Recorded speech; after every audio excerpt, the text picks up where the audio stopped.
آقا علیہ السلام کا جو رویہ غیر مسلموں کے لیے تھا، یہود کے لیے، مسیحیوں کے لیے، وہ رویہ سراپا رحمت پر، شفقت پر، اکرام پر اور موڈریشن پر، بیلنس پر، مرسی پر اور بڑی تکریم پر مبنی تھا، تکریم انسانیت کے اصول پر۔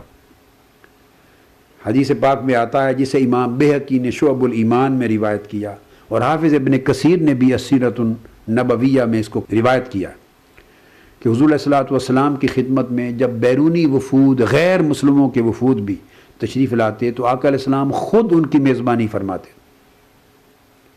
لہٰذا حبشہ وہ ملک ہے جہاں کا حکمران نجاشی تھا، اور جس کے پاس صحابہ کرام مکہ سے ہجرت اولا، پہلی ہجرت کر کے گئے تھے، ہجرت مدینہ سے پہلے، اور اس نے بڑے اکرام سے اور اعزاز کے ساتھ ان کو رکھا تھا، پیش آیا تھا۔ تو مدینہ منورہ میں آپ کی خدمت میں حبشہ کے مسیحیوں کا ایک وفد آیا۔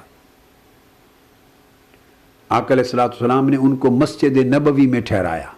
آج ہمارے ہاں کنسیپٹ ہے غیر مسلم ہوں، مسیحی ہوں، ان کو مسجد کے اندر ٹھہرانے کا نہیں ہے، چونکہ ہمارا تصور اسلام جو ہے وہ مسخ ہو گیا ہے، تنگ ہو گیا ہے، ہماری ذہنی ساخت کے مطابق ہمارے مزاج اس تصور پہ غالب آ گئے ہیں، ہمارے من گھڑت تصورات نے اس اسلام کے وسیع تصور کو چھوٹا تنگ کر دیا ہے۔ ہم اخذ نہیں کر رہے براہ راست تصور اسلام کو سیرت نبوی سے، سنت محمدی صلی اللہ علیہ وسلم سے، فرامین نبوی صلی اللہ علیہ وسلم سے اخذ نہیں کر رہے۔ اس میں ہمارے اپنی جاہلانہ تصورات، ہمارے مزاج، ہماری طبیعت کی سختیاں اور ہمارے برین واشڈ جو مائنڈز ہیں، برین واشڈ جو لوگ ہیں، ان کی دی ہوئی جھوٹی تعلیمات اس کے اندر دخیل ہو گئی۔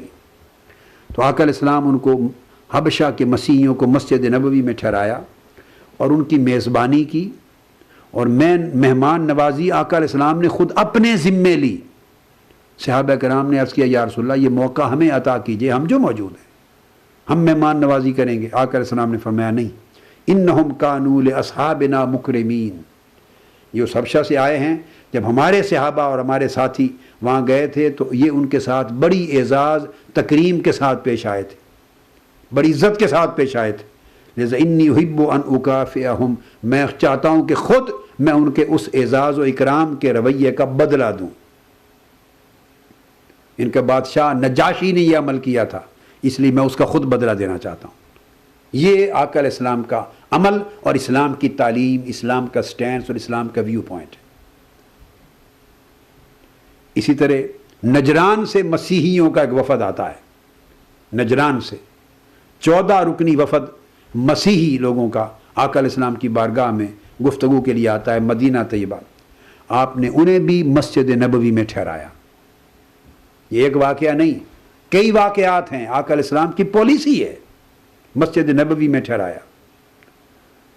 اور پھر ان کی اپنی عبادت کا وقت آ گیا۔ انہوں نے صحابہ کرام سے پوچھا، ہم اپنی عبادت کرنا چاہتے ہیں، وہ کہاں کریں؟ صحابہ کرام نے حضور علیہ الصلوۃ والسلام سے دریافت کیا۔ آقا علیہ السلام نے فرمایا، انہیں کہو اپنے مذہب کے مطابق ہماری مسجد نبوی میں ہی انہیں اپنی مذہبی رسوم کے مطابق عبادت کرنے کی اجازت ہے۔ مسجد نبوی میں اپنی نماز پڑھی، عبادت کی، مگر رخ کعبۃ اللہ کی طرف نہیں کیا، اپنے مذہب کے مطابق سوئے مشرق رخ کر کے اپنی نماز ادا کی۔ اسے امام ابن سعد نے الطبقات الکبریٰ میں بیان کیا ہے، اسے امام ابن القیم نے زاد المعاد میں بیان کیا ہے، اسے امام قرطبی نے الجامع لاحکام القرآن میں بیان کیا ہے۔ طبقات ابن سعد جلد اول صفحہ 357، قرطبی الجامع لاحکام القرآن جلد چہارم صفحہ 4، امام ابن القیم کی زاد المعاد جلد 3 صفحہ 629، جو نسخے ہمارے پاس۔ اب اندازہ کیجئے آقا علیہ الصلوۃ والسلام تو اس قدر موڈریشن کا، بیلنس کا، وسعت کا مظاہرہ فرمائیں تو یہی تصور دین کا ہے۔ مجھے اچھی طرح یاد ہے کہ ہمارے مسیحی بھائی پاکستان سے، ان کے مختلف ڈاکٹر اینڈریو فرانسس ملتان کے جو بشپ ہیں، ان بشپ وہ آئے، ان کے ساتھ اور کچھ بشپس آئے، کچھ ان کے پاسٹرز آئے، کچھ فادرز آئے، کچھ ان کے مذہبی سماجی سوشل رہنما آئے، کوئی پولیٹیکل لیڈرز آئے، ایک بہت بڑا وفد تھا۔ اپنا ایک روزہ افطار کرنے کے لیے، اپنے مذہب کے مطابق ایک روزہ افطار کرنے کے لیے منہاج القرآن میں آئے۔ ہم نے ان کے کھانے کا اہتمام کیا، روزہ افطار کیا۔ تو ڈاکٹر اینڈریو فرانسس نے مجھے کہا، جو جو بشپ ہیں ملتان کے کیتھولک بشپ, انہوں نے کہا, اور نمائندہ سمجھے جاتے ہیں پوپ آف روم کے, کہ ہم نے نماز پڑھنی ہے اپنے مذہب کے مطابق, ہمارا اس وقت ٹائم ہو گیا تو ہم کہاں پڑھیں. میں نے کہا ہمارے رسول پیغمبر آخر الزماں صلی اللہ علیہ وسلم کی سنت ہے, آؤ مسجد میں اپنے مذہب کے مطابق نماز ادا کرو. میں ان کو مسجد میں لے گیا, اجازت دی کہ یہاں اپنے مذہب اور اپنے عقیدے کے مطابق اپنی عبادت کرو, نماز پڑھو. یہ تھی سنت رسول صلی اللہ علیہ وسلم جسے اپنایا. مگر ہمیں معلوم ہے بے شمار لوگوں نے اس پہ خدا جانے کیا کیا باتیں کی, بے شمار لوگوں نے. اور اگلے دن میں کمپیوٹر پہ سن رہا تھا کسی مولوی صاحب کا بیان, انہوں نے اسی بات کو کوٹ کرتے ہوئے پتہ نہیں کیا کیا برا بھلا کہا مجھے اور کیا کیا سنائی. مگر افسوس, میں ناراض نہیں ہوتا اس پہ, خفا نہیں ہوں. دعا کرتا ہوں کہ اللہ پاک فہم عطا کرے, دین کی صحیح معرفت عطا کرے, قلب و نظر میں وسعت عطا کرے, اور سیرت محمدی صلی اللہ علیہ وسلم کے مطالعہ کی توفیق عطا کرے. ہماری اندر کی تنگ نظریاں اور تعصبات نے دین کا امیج خراب کر دیا ہے. ہم دین کا کیا تصور اگلی نسلوں کو پیش کر رہے ہیں.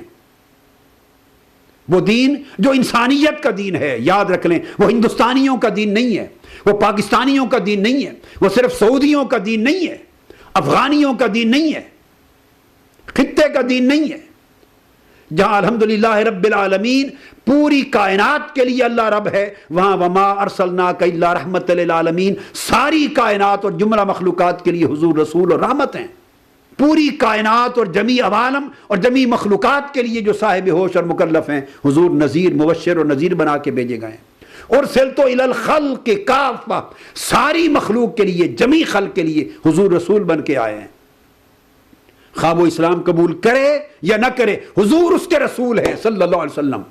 وہ آقا علیہ السلام کی امت میں ہے. جس نے کلمہ اسلام پڑھ لیا وہ امت اجابت ہو گیا.